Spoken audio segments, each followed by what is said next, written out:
छपरा के छिनरी मुर्गिया कोनो गाना हो गंदा करत है तो हाइपर ना होखे तो रुआ गंदा गाए हैं रुआ गंदा नु गाना कइले बानी वो काहे गनी है गंदा गाना ई बताई ना हमरा से रुआ गंदा गाना काहे गनी है हमरा से ई सवाल के जवाब दी बोलो तनी समझ जाई आई गाना के जितना जल्दी हो सके एकरा के अपन सुधार करी आ जवन भी रील्स लार फोत करत तनी ई सब के जल्दी से सही करी जन्नी तो एकरा बाद हम रेलेम ना एकरा बाद सीधे रहुआ घरे आ जाम हम ई चीज बंद कर दी गाय की दोसर काम करी जाके मजदूरी करी ना जाके मजदूरी करी जाके नौकरी करी कहीं लेकिन अभद्र टिप्पणी मत करी यार है कि रहुआ म्यूजिक कंपनी के मालिक लगता नहीं हम आप लोग भोजपुरी को अश्लील कर रहे हैं और कहीं ना कहीं भोजपुरी को बर्बाद कर रहे हैं आप लोगों के जैसे ही गायक लोग मिल करके भोजपुरी को नाश करके रहुआ गाना डिलीट ना करे हैं ऐसे का समाज पर प्रभाव पड़ी महाराज वही खातिर रहुआ समाज के खराब कर दे। नमस्ते प्रणाम, मेरा नाम नित्यानंद पांडे है और आप हिट्स ऑफ न्यूज पे ये वीडियो देख रहे हैं। और सिंगर प्रकाश चौबे उनका गाना सुन रहे थे और उनके जब चैनल पे गए तो एक गाना आने वाला है मुर्गिया छिनरी। कितना अभद्र प्रकार का यह गाना है आप सोच सकते हैं कि छिनरी शब्द का प्रयोग किया गया है। पोस्टर पे नंबर था और हम उनका नंबर लिए हैं और अभी आप लोग के सामने हम उनसे बात करने वाले हैं कि ये जो गाना है और वो रील्स भी बनाते हैं प्रकाश चौबे और उसमें गलत नाम लेते हैं। जिस अंग का नाम लेते हैं वो अंग का नाम हम ले नहीं सकते हैं अपने वीडियो में। तो चलिए हम शुरू करते हैं और प्रकाश चौबे को फ़ोन करते हैं। रिंग कर रहा है।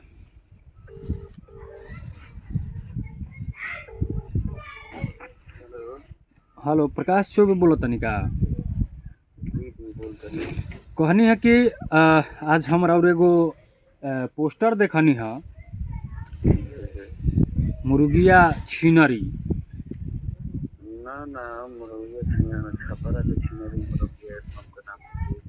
सुन ली लोग मुर्गिया छपरा के छिनरी।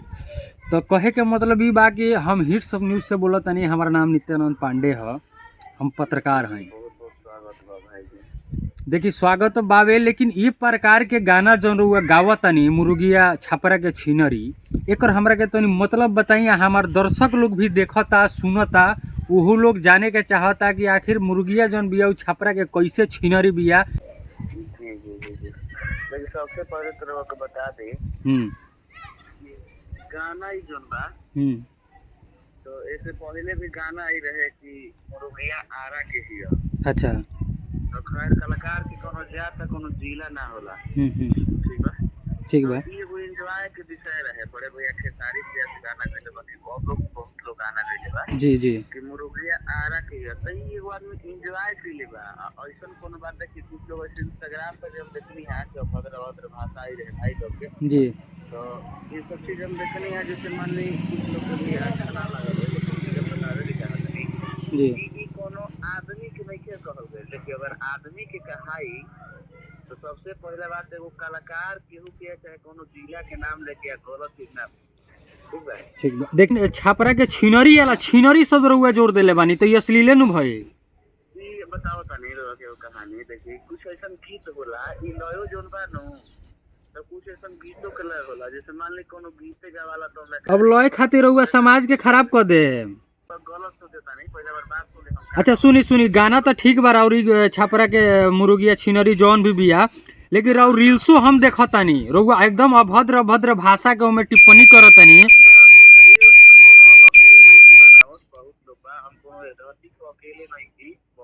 ठीक बा रउआ देखी बात उ नहीं खेरा और फॉलोअर ज्यादा बा तो रउआ अगर अच्छा चीज करेम तवने नु लोग देख के रउआ के सीखी। अब रउए गलत से ई सब उपयोग करतानी रउआ कहाँ तक सही बाई बताई ना जे 5 साल से कुल गाना गौले बन बहुत अच्छा हमारा गाना बा ओ पर वो काहे ना हमरा के फोन करी ना देखी कहे के मतलब ई बा सुनी बात हमार सुनी कहे के मतलब जब रुआ अच्छा करत रहनी है तो रुआ के आदमी ना टोकल से कि कहे कि वो अच्छा रहे उससे समाज के अच्छा संदेश जात रहे। आज रुआ गलत करत नहीं ऐसे नु हमरा रुआ के फोन करे के पड़ गइल ह।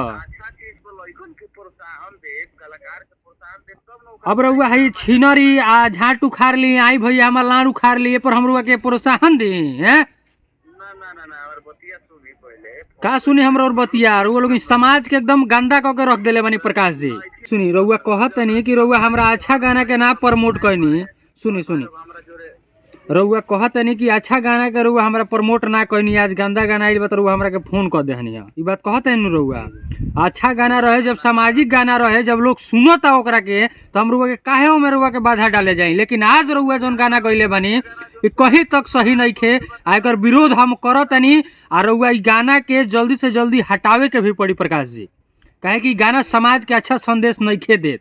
और रउआ रील्स भी जौन बनावतनी ओकरा के रउआ एकदम ई सब छोड़े के पड़ी, एकदम सलील सलील बात रउआ बोले के पड़ी जाके रील्स में। एगो काम करवाई ना, बोलिए। तो रउआ अपन तरफ से व्यवस्था करा के हमरा हम कुछो ना करब, कुछ ऐसा इंतजाम कर दी, माने प्रोड्यूस करवा दी, हम हर महीना में 10 मिनट के कैसेट गाई बार हो लगे कोनो ऐसा व्यवस्था। अब हम पत्रकार हैं कि रउआ म्यूजिक कंपनी के मालिक लगौतानी हम पत्रकार है तो वही कैसे कहब कि गाना में डिलीट कर दो, तो काहे ना डिलीट करे महाराज। रउआ गाना अश्लील गावतनी, रउआ गाना डिलीट ना करे हैं, ऐसे का समाज पर प्रभाव पड़ी महाराज। बढ़िया बढ़िया चीज बनैती तब न हम रउआ के प्रमोट करती। मुर्गिया छिनरी बिया तो हई छिनरी, तो हऊ छिनरी, तो लाड़ उखाड़ ली, तो झाट उखाड़ ली, ई सब कोनो बात ह। रो लोगिन गायकी करत का सुनी हमरा और बात महाराज।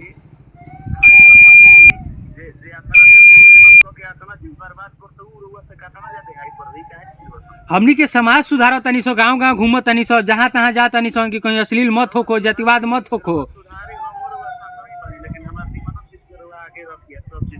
काहे न रखा है रुआ, हर निमन चीज का हमनी के रुआ गाई ना, निमन गाना गाई। हम बिहान रुआ गाना के प्रमोट करे खातिर आवतनी, बताई कहिया का बढ़िया गाना गावतनी। अब पहले के बाद छोड़ दी रुआ, बढ़िया बढ़िया गाना गाई ना, के ना प्रमोट करी। हमरा टच में ढेर न्यूज चैनल बा, हमरा सबसे प्रमोट करवा दे। तो एकरा मतलब ये भइल कि रुआ अश्लील गाना गाए में आलार फोद करे हैं। काहे रील्स हम दिखाए तनी, हमारे दर्शक लोग सारा देखी, ये रिकॉर्डो करो तनी प्रकाश जी। एगो बात ध्यान रखे ई चीज के, सोशल मीडिया पर हम डाले में रहुआ इस चीज के।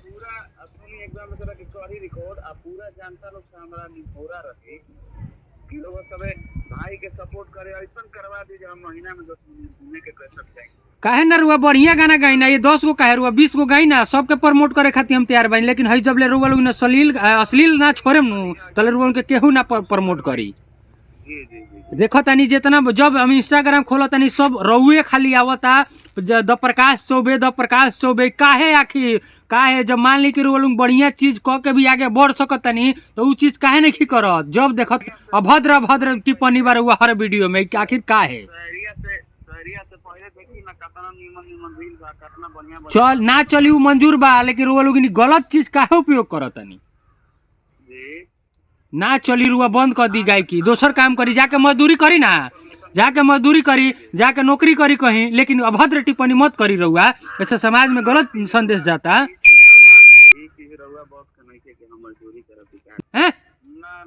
देखी प्रकाश जी हाइपर मत करी हमरा के, ठीक बा, प्यार से बोलो तनी, समझ जाई। आई गाना के जितना जल्दी हो सके एकरा के अपन सुधार करी, आ जवन भी रील्स लाड़ फोद करत तनी ई सब के जल्दी से सही करी जनी।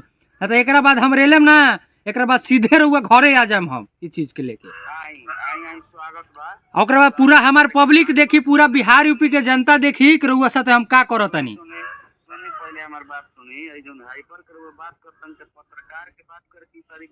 इहे तरीका बार लोगन के एबरा के डेट में समझावे खातिर, रहुआ लोगन प्यार से नहीं समझ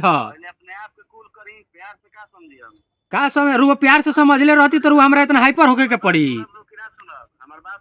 का सुनी महाराज रउर बात है, रउर गाना जब से देखले बानी हमार दिमाग खराब हो गइल बा। लोग सब